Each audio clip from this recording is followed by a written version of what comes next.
کالا جادو ایک منفی علم ہے جسے مختلف ناموں سے یاد کیا جاتا ہے، مثلا جنتر منتر، ٹونا، اثر اور سحر وغیرہ۔ کالے جادو کی حقیقت دنیا کی ہر قوم اور خطے میں تسلیم کی گئی ہے، اور اقوام عالم میں یہ کئی روپ میں موجود ہے۔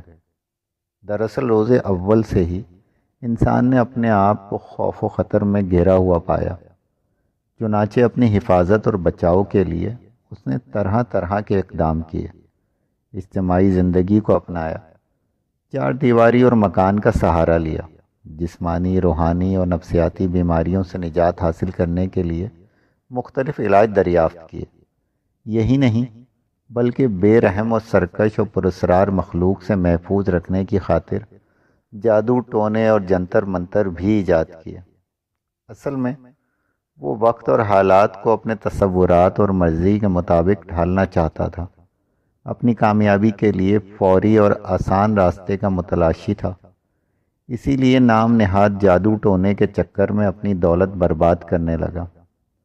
کالا جادو ایک ایسے نوجوان کی داستان ہے جو راتوں رات امیر بن کر دولت کی ریل پیل میں داخل ہونا چاہتا تھا، لیکن اس ہوس زر میں ایک شیطان صفت آدمی کے چنگل میں پھنس جاتا ہے جو اسے اپنے مذموم مقاصد کے لیے استعمال کرنا چاہتا ہے۔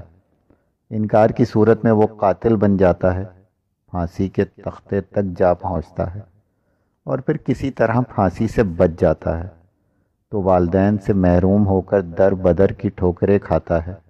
یوں اس کی زندگی میں مصائب کا ایک طویل سلسلہ چل نکلتا ہے جو اس کے ساتھ ساتھ آپ کو بھی کسی اور دنیا میں لے جاتا ہے۔ آئیے چلتے ہیں کہانی کے اگلے حصے کی طرف۔ دوسرا دن حسب معمول تھا۔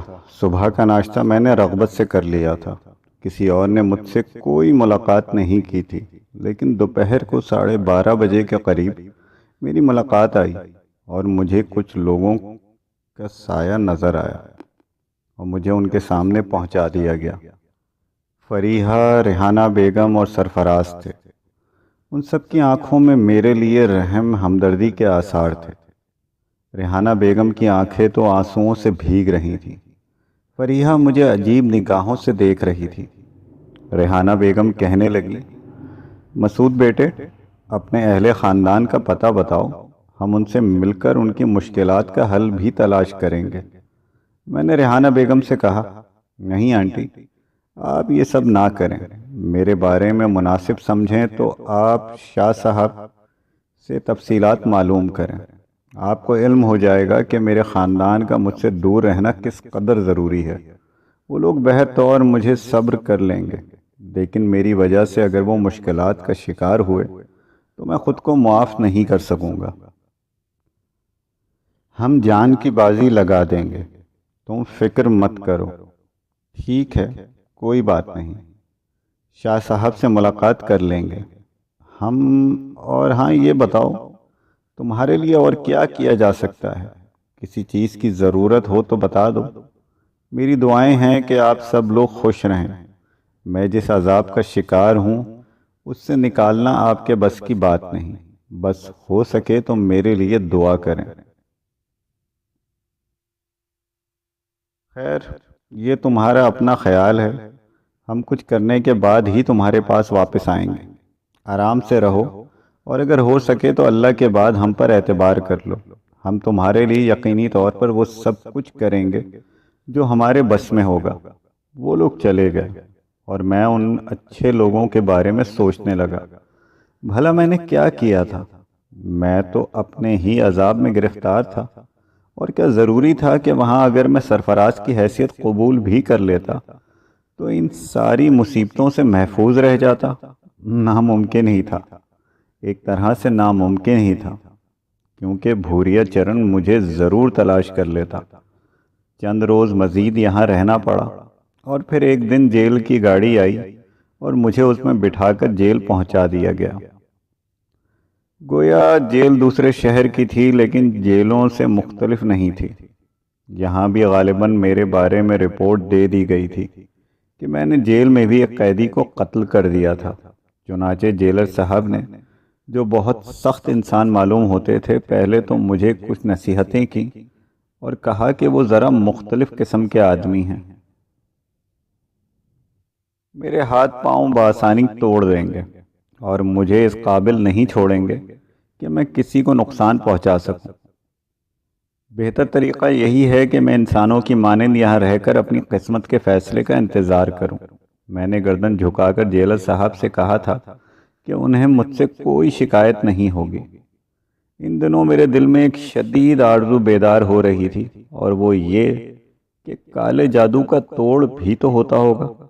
قرآنی آیات، اللہ کا کلام ہر قسم کے جادو کو ختم کرنے کی قوتیں رکھتا ہے۔ اگر مجھے کوئی ایسا علم آ جائے کہ میں بھوریا چرن کو خود سے دور رکھ سکوں تو یہ میرے لیے بہت بہتر ہوگا۔ خود تو زندگی میں کچھ نہیں کیا تھا، حالانکہ والدین نے پڑھانے کی بہت کوشش کی تھی اور دین سے واقف کرنے کے لیے بھی کارروائیاں کی گئی تھیں، مگر مجھ پر بچپن ہی سے شیطان سوار تھا اور میں نے ان کے کہے کو کبھی نہیں مانا۔ آج اس بات کا شدید افسوس تھا۔ اپنے طور پر ہی کچھ نہ کچھ تو کرتا ہی، چاہے باہر سے کسی کی مدد نہ ملتی، لیکن اس سے محروم تھا۔ یہ محرومی بعض اوقات بڑا دل دکھاتی ہے۔ جیل آنے کے تیسرے دن شاہ صاحب میرے پاس پہنچے۔ پولیس کی وردی میں تھے، ویسے یہ اپنے طور پر بہت اچھے انسان تھے اور غالباً میرے کردار سے بہت متاثر ہو گئے تھے۔ مجھ سے سلام دعا کی اور کہنے لگے، جج صاحب بھی تم سے ملنا چاہتے تھے، کسی وقت آئیں گے تمہارے پاس۔ تمہارے بارے میں بہت سی باتیں ہوئی تھیں۔ ویسے تم نے جو ذمہ داری میرے سپرد کی تھی میں نے اسے پورا کیا ہے، لیکن تمہارے لیے کچھ افسوسناک اطلاع ہے۔ میرا دل مچھلی کی طرح تڑپنے لگا۔ میں نے عجیب سی نگاہوں سے شاہ صاحب کو دیکھا اور بامشکل تمام کہا، کیا اطلاعات ہیں شاہ صاحب؟ جلدی بتائیے، خدا را جلدی بتائیے۔ وہاں تمہارے اہل خاندان محفوظ نہیں رہے، وہ بھی مصیبتوں کا شکار ہو گئے۔ میں نے دونوں ہاتھ دل پر رکھ لیے اور دھڑکتے دل کے ساتھ پوچھا، کیا ہوا؟ کیا بات ہو گئی؟ تمہارے سلسلے میں اہل محلہ تمہارے خاندان سے کافی بددل ہو گئے تھے اور وہ آوازیں کسا کرتے تھے اور برا بھلا کہا کرتے تھے، کیونکہ جو واقعات پیش آئے تھے اور جن واقعات کے بارے میں مجھے معلومات حاصل ہوئی ہیں وہ میرے لیے بھی عجیب ہیں۔ بہرطور تمہیں بتا رہا تھا کہ اہل محلہ سے تمہارے ماموں اور بھائی کا جھگڑا ہوا۔ تمہارے بھائی نے ایک نوجوان کو چاقو مار دیا اور وہ نوجوان ہلاک ہو گیا۔ تمہارا بھائی فرار ہو گیا اور تمہارے خاندان کو اہل محلہ نے وہاں سے نکال دیا اور تمہارے گھر میں آگ لگا دی۔ میرا دل جیسے کسی نے مٹھی میں جکڑ لیا ہو۔ میں نے مغموم لہجے میں کہا، تو محمود بھی قاتل بن گیا؟ وہ معصوم بچہ جس نے زندگی میں ہنسنے کھیلنے کے علاوہ کچھ نہیں کیا تھا، کیا وہ قاتل کی حیثیت سے فرار ہو گیا؟ نہیں، وہ مفرور ہے اور پولیس اسے تلاش کر رہی ہے، اور میرے والدین، میری ماں، بہن، ماموں، وہ لاپتہ ہیں۔ انہوں نے کسی کو نہیں بتایا کہ وہ کہاں جا رہے ہیں۔ پولیس نے بعد میں ان سے رابطے کی کوشش کی، لیکن وہ پولیس کو دستیاب نہیں ہو سکے۔ اخبار میں بھی ان کے بارے میں اشتہار شائع کیا گیا کہ پولیس سے رابطہ قائم کریں، لیکن پولیس سے ان کا کوئی رابطہ قائم نہیں ہو سکا۔ میری آنکھوں سے آنسو بہنے لگے۔ میں نے تو یہی سوچ کر ان لوگوں سے علیحدگی اختیار کی تھی کہ کہیں میری نحوست ان لوگوں کو بھی اپنی لپیٹ میں نہ لے لے، لیکن ایسا نہیں ہوا تھا۔ وہ براہ راست میری نحوست کا شکار ہو گئے تھے۔ میں کتنا بد نصیب ہوں، اب نہ جانے کیا حال ہوگا ان کا۔ ایک بیٹے سے ہاتھ دھو بیٹھے تھے، لیکن محمود، میرا محمود، میں در حقیقت اپنے بھائی بہن کو اپنی زندگی کی طرح چاہتا تھا۔ کتنا بڑا مصیبتوں کا پہاڑ ٹوٹا ہے میرے گھر والوں پر۔ شاہ صاحب میرا چہرہ دیکھ رہے تھے، کہنے لگے،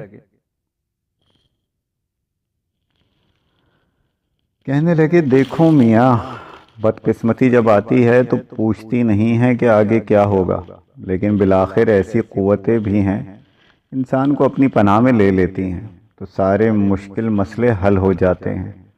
تمہارا کیس میں خود دیکھ رہا ہوں اور بڑا عجیب محسوس ہو رہا ہے مجھے۔ اس سلسلے میں صرف ایک بات کہنا چاہتا ہوں تم سے مسعود، بد دل نہ ہونا، وقت کا انتظار کرنا۔ دیکھو تقدیر نے تمہیں پھانسی سے بچا لیا ہے، دنیا تمہاری موت کا یقین کر چکی ہے، لیکن تم نے جو کچھ کہا ہے دوسرے لوگ اس پر یقین کریں یا نہ کریں، مجھے کچھ اس پر یقین آتا جا رہا ہے، خاص طور پر ان تحقیقات کے بعد۔ میں نہیں کہتا کہ قانون میں تمہارے لیے کوئی لچک ہو سکتی ہے، تمہارا مقدمہ سر نو تیار ہو رہا ہے اور سرکاری وکیل اس سلسلے میں فیصلہ کر رہے ہیں کہ تمہارے لیے کیا کیا جائے، لیکن میں ذاتی طور پر کوشش کروں گا کہ تمہیں جس حد تک رعایتیں مل سکیں ملیں۔ اس کے علاوہ میرا تم سے یہ بھی وعدہ ہے کہ میں تمہارے والدین کو ذاتی طور پر تلاش کروں گا، اگر انہیں قانون کے ہاتھوں کوئی نقصان پہنچنے کا خطرہ ہوا تو کم از کم میں اس کا ذریعہ نہیں بنوں گا۔ شاہ صاحب، میں ابھی تو نہیں، اگر وقت ملا تو پھر کسی وقت آپ کو اپنی روداد غم سناؤں گا۔ آج میں نے اپنی یہ کہانی کبھی کسی کو اس لیے نہیں سنائی کہ لوگ مذاق اڑانے کے علاوہ کچھ نہیں کریں گے۔ یہ ایک ایسی کہانی ہے جس کا حقیقتوں سے دور کا واسطہ بھی نظر نہیں آئے گا، لیکن میرے ساتھ یہ سب کچھ ہوا ہے۔ شاہ صاحب، میں آپ سے یہ بھی مدد مانگوں گا کہ میری اس سلسلے میں روحانی رہنمائی کی جائے۔ میرے پاس بہت زیادہ وقت نہیں ہے، لیکن تم اطمینان رکھو، میں تمہارے معاملے میں براہ راست ملوث ہو چکا ہوں اور تمہیں اکیلا نہیں چھوڑوں گا۔ شکریہ کے الفاظ کے علاوہ مجھ جیسے نادار شخص کے پاس اور کیا ہو سکتا ہے شاہ صاحب۔ میرا نام امتیاز عالم شاہ ہے، اگر کبھی کسی مسئلے میں میری ضرورت پیش آئے تو کسی سے کہہ دینا۔ ویسے میں جیلر صاحب سے بھی تمہارے سلسلے میں کچھ سفارشیں کروں گا، کم از کم تمہیں کوئی ایسی تکلیف نہیں پہنچائی جائے گی جس سے تم بددلی کا شکار ہو۔ اچھا، اب میں چلتا ہوں۔ شاہ صاحب چلے گئے، لیکن میرے لیے آنسوؤں اور آہوں کے سوا اور کچھ نہیں چھوڑ گئے تھے۔ میرا دل چاہ رہا تھا کہ پھوٹ پھوٹ کر رہوں۔ کیا ہو رہا ہے یہ سب کچھ؟ کیا ہوتا رہے گا؟ کوئی امید ہے بہتری کی؟ کچھ ہو سکتا ہے میرے لیے؟ کوئی کچھ کر سکتا ہے؟ مجھے عدالت میں پیش کیا گیا۔ کمرے عدالت کے باہر میں نے ریحانہ بیگم اور سرفراز کو دیکھا، ان کے ساتھ بیرسٹر اشتیاق اور فاغلی بھی تھے، جنہوں نے مجھ سے وکالت نامے پر دستخط کرائے اور بولے۔ مجھ سے کچھ دیر رابطہ قائم کیا گیا۔ تم سے تمہارے کیس کے بارے میں بہت کچھ پوچھنا ہے، مگر کوئی بات نہیں، آج مقدمے کی سماعت نہیں ہوگی، میں تاریخ لے لوں گا۔ میں نے شکر گزار نگاہوں سے ریحانہ بیگم کو دیکھا اور آنسو بھرے لہجے میں بولا، بیگم صاحبہ، آپ میرے لیے یہ زحمت کیوں کر رہی ہیں؟ ایسی باتیں کیوں کرتے ہو مسعود؟ ضروری ہے بیگم صاحبہ، خدا کے لیے یہ سب کچھ نہ کریں، مجھے میری تقدیر پر چھوڑ دیں۔ میرے سلسلے میں یہ سب کچھ آپ کے حق میں بہتر نہیں ہوگا۔ خدا نہ کرے آپ کسی مصیبت میں گرفتار ہوں۔ تمہاری شرافت نے ہمیں خرید لیا ہے مسعود، ہم تمہارے مقروض ہیں، ہمیں ادائیگی کرنے دو۔ بیگم صاحبہ، میری ایک اور مشکل ہے، وہ میری زندگی سے زیادہ اہم مسئلہ ہے۔ اگر آپ انسانیت کے رشتے سے کچھ کرنا چاہتی ہیں تو اس سلسلے میں کچھ کر دیجئے۔ ہاں بتاؤ۔ میرے والدین میری وجہ سے در بدر ہو گئے ہیں۔ ڈی ایس پی امتیاز عالم شاہ صاحب کو اس بارے میں سب کچھ علم ہے، اگر ان سے پتہ مل جائے تو انہیں سہارا دیں، میرے اوپر بہت بڑا احسان ہوگا۔ میری آنکھوں میں آنسو آ گئے اور آواز رند گئی۔ ریحانہ بیگم کی آنکھیں بھی نمناک ہو گئی تھیں۔ پھر انہوں نے آہستہ سے کہا، تو مجھے ان کے بارے میں تفصیل بتا دو مسعود، اطمینان رکھو، میں ان کا پورا خیال رکھوں گی۔ امتیاز عالم صاحب سب کچھ جانتے ہیں، آپ انہی سے معلوم کر لیجئے، ویسے بھی اس وقت سب کچھ بتانا ممکن نہیں ہے، سرفراز نے کہا۔ ٹھیک ہے، ہم خود یہ سب کام کر لیں گے، تم مطمئن رہو، ہم اپنی طرف سے بھی پریشان نہ ہونا۔ ہم انتہائی حد تک کوشش کریں گے، ہمت سے کام لینا، باقی جو خدا کا حکم ہوگا وہی ہوگا۔ مجھے واپس جیل سے لے آیا گیا۔ دوسرے دن نئے بیرسٹر صاحب سرفراز کے ساتھ جیل پہنچے، مجھ سے کافی دیر تک باتیں کرتے رہے اور میں نے انہیں تمام تفصیلات بتا دیں۔ سرفراز بھی حیران تھا، غالباً اسے پہلی بار اس کہانی کا علم ہوا تھا۔ وہ ناقابل یقین سی نگاہوں سے مجھے دیکھتا رہا، لیکن اس نے میری باتوں پر کوئی تبصرہ نہیں کیا، بس خاموش رہا۔ اشتیاق صاحب نے تفصیلات مکمل کی۔ ویسے بھی وہ میرا فائل حاصل کر چکے تھے اور ان کے پاس موجود تھا، بڑے قانون دانوں میں شمار ہوتے تھے۔ چنانچہ انہوں نے مجھے اطمینان دلایا اور کہا وہ کوئی ترکیب نکالیں گے جس سے میری یہ مصیبت ٹل سکے۔ وہ لوگ چلے گئے، میرے لیے روشنی کی کوئی کرن نہیں تھی۔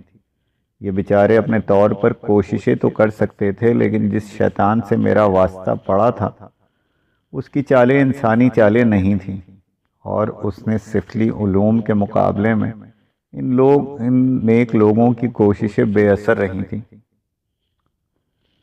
ہاں، ان لوگوں کے ذریعے اگر میرے اہل خاندان کو کچھ سہارا مل جائے تو میرے لیے یہی کافی تھا۔ اپنی طرف سے تو میں مایوس ہو چکا تھا، لیکن کبھی کبھی دل و دماغ میں ایک عجیب سی کیفیت پیدا ہو جاتی تھی۔ بھوریا چرن کمبخت کہہ کر گیا تھا کہ جب بھی میں اسے آواز دوں گا وہ میرے پاس آ جائے گا، اور آواز دینے کا مطلب یہ ہے کہ میں اس کے مکروہ فعل کے لیے آمادہ ہو چکا ہوں۔ سچی بات یہ ہے کہ میں اپنے اندر کا یہ جذبہ خود میری سمجھ سے باہر تھا۔ جن مشکل ترین حالات میں بسر کر رہا تھا ان سے گھبرا کر تو دنیا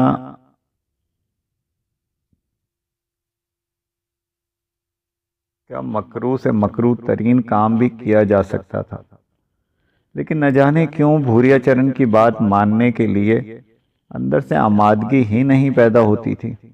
یہ بات خود میری اپنی سمجھ سے باہر تھی۔ آخر ان برے حالات میں جبکہ میں اپنے لیے نہ صحیح ماں باپ کے لیے بری طرح پریشان تھا، میں بھوریا چرن کی بات ماننے کے لیے کیوں نہیں تیار ہو رہا تھا، جبکہ میرے لیے اور کوئی سہارا بھی نہیں تھا۔ وقت گزرتا رہا اور میں اپنی عجیب و غریب کیفیت کا شکار رہا۔ پھر غالباً کچھ ہوا تھا۔ شہر میں بے شمار لوگ قیدیوں کی حیثیت سے جیل لائے جا رہے تھے۔ غالباً کوئی سیاسی ہنگامہ تھا جس کی وجہ سے بڑی افراتفری ہو رہی تھی اور جیلیں بھرتی جا رہی تھیں۔ پھر ایک شام ہم لوگوں کو تیار کیا جانے لگا۔ قیدیوں کو ہتھ کڑیوں کے علاوہ بیڑیاں بھی پہنائی گئیں اور انہیں ایک جگہ جمع کیا جانے لگا۔ میں بھی انہی لوگوں میں شامل تھا۔ بعد میں مجھے دوسروں سے پتہ چلا کہ ہمیں کسی اور جیل میں منتقل کیا جا رہا ہے، اور یہ فیصلہ ان سیاسی ہنگاموں کی وجہ سے ہے جس سے جیل میں نفری بڑھا دی گئی ہے۔ کئی گاڑیاں ہمیں لے کر چل پڑیں۔ کہاں جا رہے ہیں، کہاں تک کا سفر کرنا ہے، کچھ معلوم نہ تھا۔ دوسرے قیدیوں کی طرح میں بھی سر جھکائے گاڑی میں بیٹھا ہوا تھا۔ جیلوں سے کیا فرق پڑتا ہے، صرف جگہ بدل جاتی ہے، قید تو قید ہی ہے۔ چنانچہ اس بارے میں کیا تردد ہو سکتی ہے؟ البتہ سفر کافی طویل تھا اور بری طرح بھری ہوئی گاڑی میں اتنے لمبے سفر سے جوڑ دکھ گیا تھا۔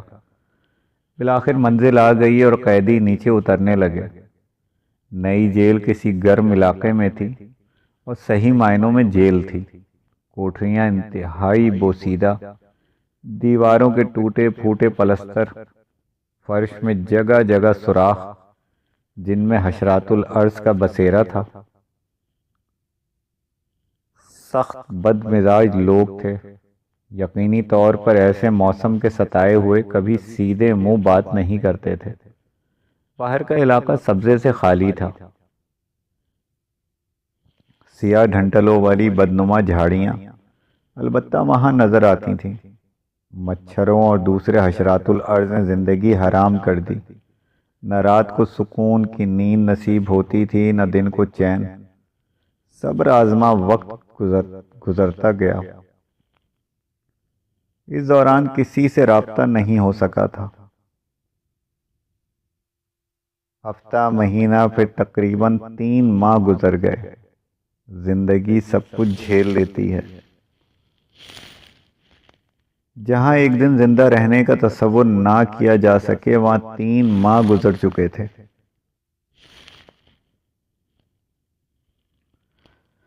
اور زندہ تھا، اور مجھ سے پہلے کے لوگ سال ہر سال سے جی رہے تھے۔ ہاں، طبیعت میں چڑچڑا پن پیدا ہو گیا تھا، ہر چیز کو نفرت سے دیکھنے کی عادت ہو گئی تھی۔ جھلستے دن، جھلستی راتوں میں زندگی آگے بڑھتی رہی۔ وسیع و عریض جیل کے چپے چپے سے واقف ہو گیا تھا۔ اب نہ گھر والے یاد آتے تھے، نہ باہر کی رنگین دنیا سے کوئی دلچسپی تھی۔ بھوریا چرن بھی غائب تھا، کسی شکل میں وہ نظر نہیں آیا تھا۔ اس کے تصور کے ساتھ ہی منہ سے گالیاں ابل پڑتی تھیں۔ بڑی تبدیلی محسوس ہوئی تھی خود میں۔ پھر ایک دن جیل کے مغربی کونے میں کیاریاں سنبھال رہا تھا کہ بیرونی دروازے سے ایک بڑا ٹرک اندر داخل ہوا۔ اس ٹرک میں قیدی لائے گئے اور لائے جاتے تھے۔ ہمیں ان باتوں سے کوئی دلچسپی نہیں تھی۔ ٹرک سے قیدی اتارے جانے لگے۔ منظر چونکہ بالکل سامنے تھا، اس لیے بے دہانی کے انداز میں قیدیوں کو اترتے دیکھتا رہا، لیکن ایک قیدی کو دیکھ کر اچانک میرا پورا بدن لرز گیا۔ ہاتھ پاؤں بے جان سے ہو گئے، آنکھوں میں اندھیرا سا چھا گیا۔ میں نے آنکھیں مل مل کر اسے دیکھا۔ بینائی دھوکہ نہیں دے رہی تھی، یہ میرا بھائی ہی تھا، میرا چھوٹا بھائی۔ بھلا اپنے خون کو نہیں پہچان سکتا تھا؟ محمود کو نہیں پہچان سکتا تھا؟ اپنے محمود کو؟ وہ ہتھکڑیوں میں جکڑا ہوا تھا۔ محمود، میرا محمود۔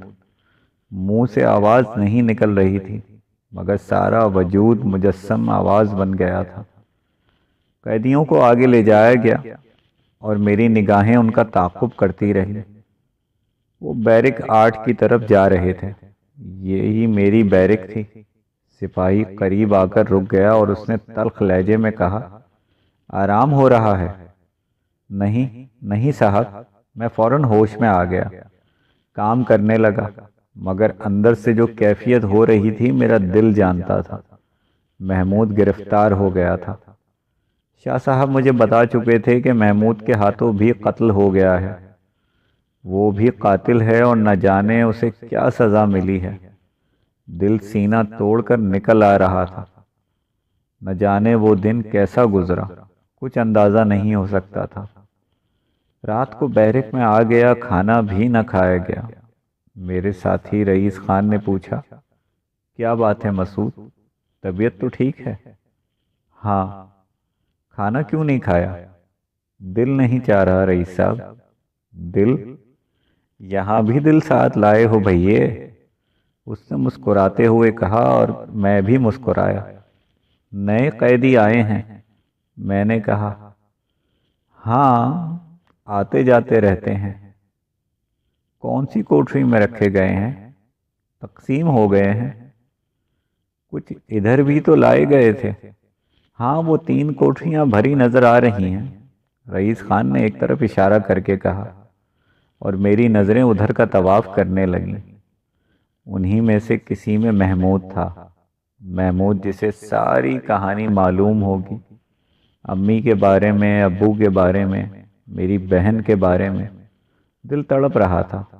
بیرک میں خاموشی طاری ہو گئی، بس کبھی کبھی سنتری کے بوٹوں کی آواز سنائی دیتی اور اس کے پاؤں نظر آ جاتے۔ اس کے سوا کوئی آواز نہیں تھی۔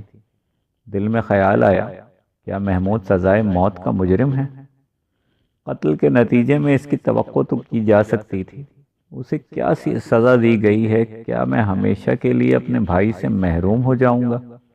ایسا نہیں ہونا چاہیے۔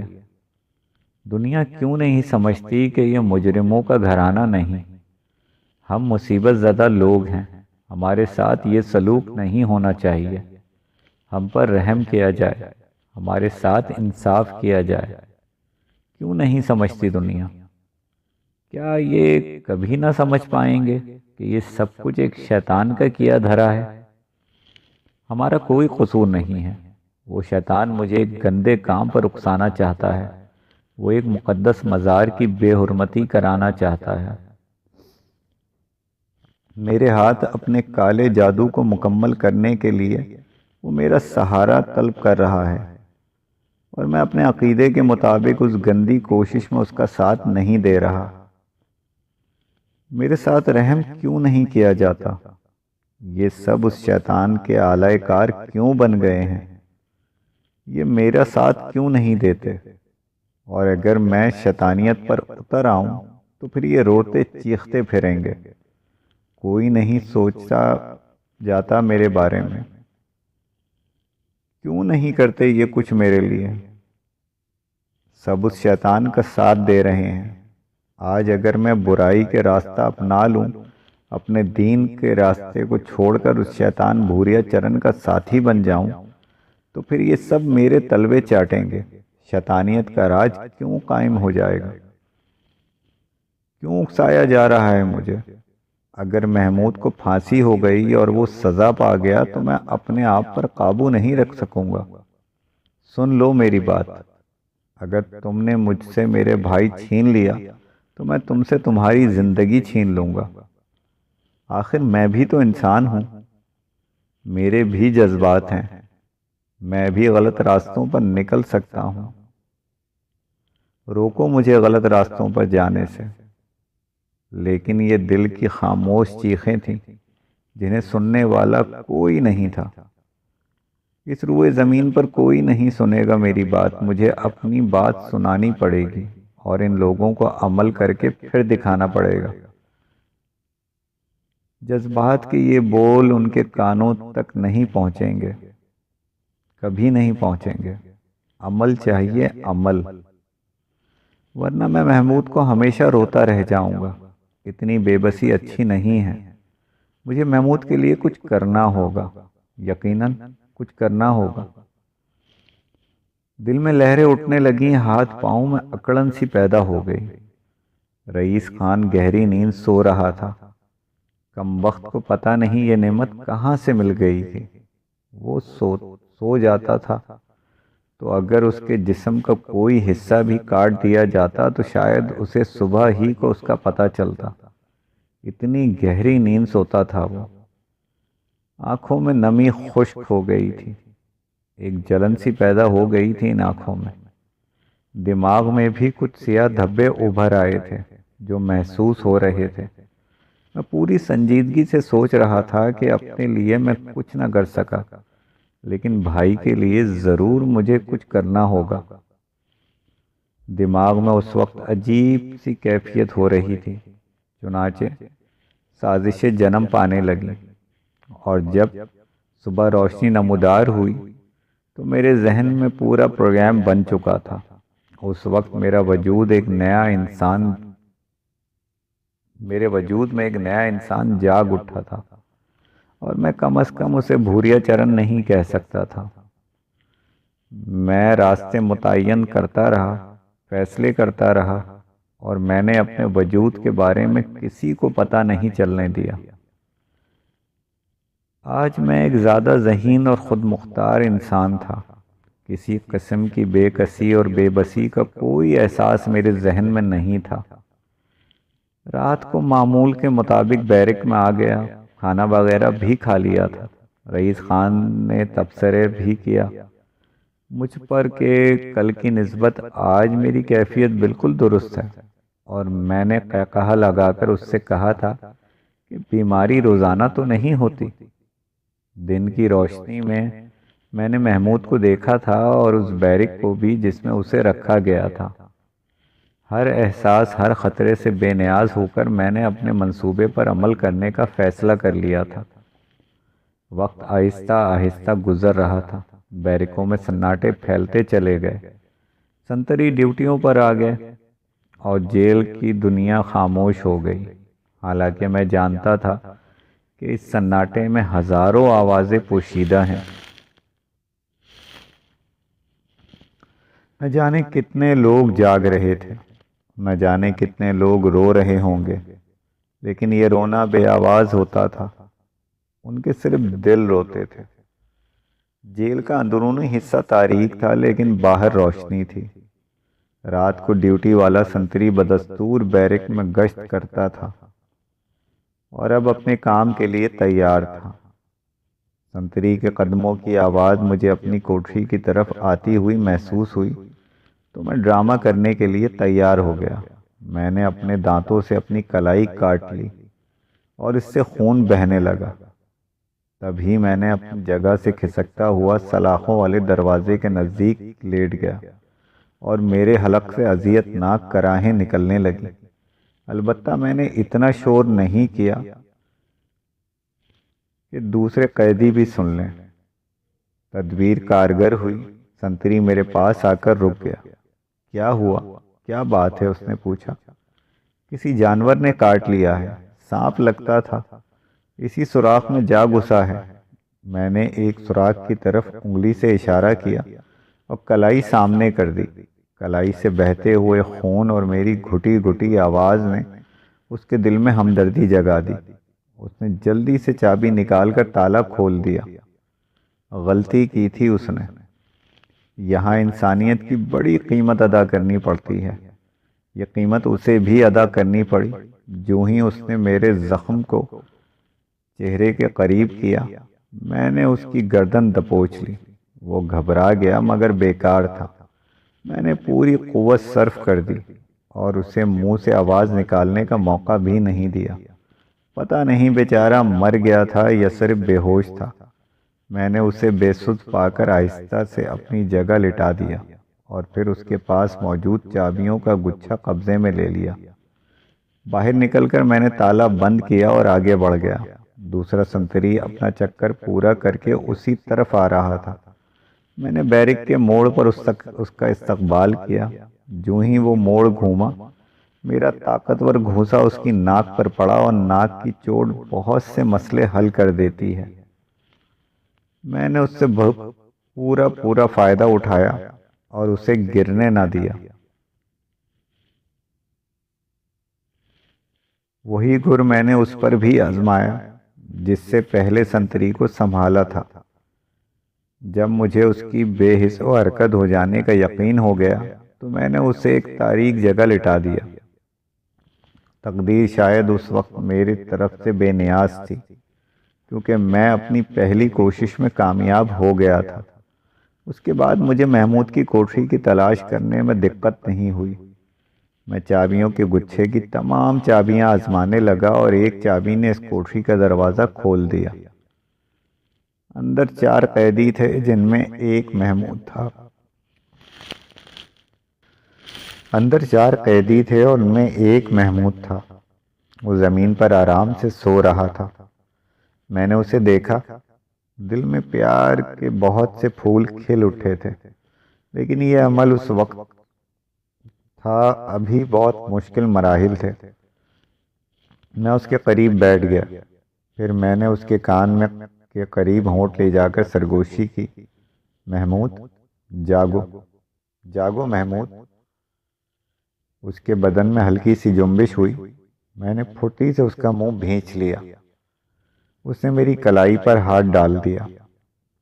کافی مضبوط گرفت تھی، ایک مکمل مردانہ گرفت جو میرے ہاتھ کو منہ سے ہٹا سکتی تھی۔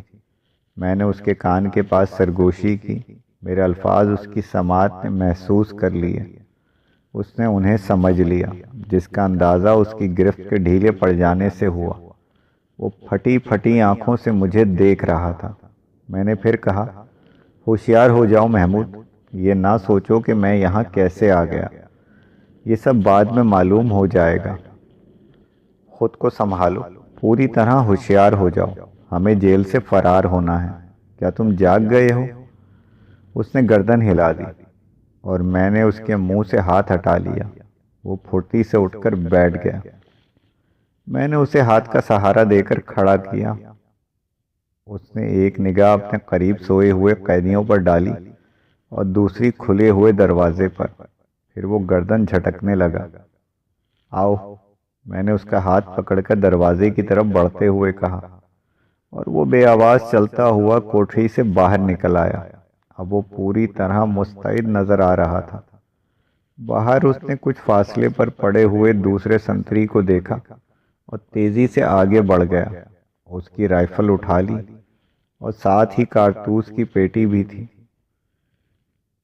یہ میں نے نہ کیا تھا، نہ سوچا تھا، مگر اس سلسلے میں وہ مجھ سے آگے نظر آ رہا تھا۔